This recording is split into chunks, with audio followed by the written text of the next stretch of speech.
पप्पांच्या वाढदिवशी विहाने special surprise बनवलं, हँडमेड ग्रीटिंग कार्ड. त्याच्या छोट्या हातांनी बनवलेले हे कार्ड माझ्या दृष्टीने त्यांच्यासाठी एक अनमोल भेट आहे. विहानने तर पप्पांना गिफ्ट दिलं, पण पप्पांनी सुद्धा विहानला रिटर्न गिफ्ट दिलं. रिटर्न गिफ्ट्स बघून तर विहान जाम खुश झाला, कारण की गिफ्ट्स तर लहान मुलांना खूप आवडतात आणि त्याच्या चेहऱ्यावरचा आनंद बघून आम्ही सुद्धा खुश झालो. पिल्लूने पप्पांच्या बर्थडेला त्याच्या फ्रेंड्सना बोलवलं होतं आणि इथे तो भरपूर डान्स करत होता, जसं की त्याचाच बर्थडे आहे. Happy birthday to you.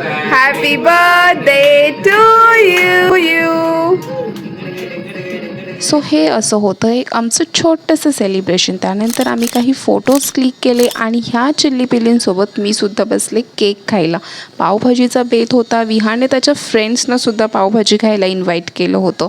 तर हा एक असा होता छोटासा बर्थडे ब्लॉग. भेटू नेक्स्ट ब्लॉगमध्ये. तोपर्यंत बाय.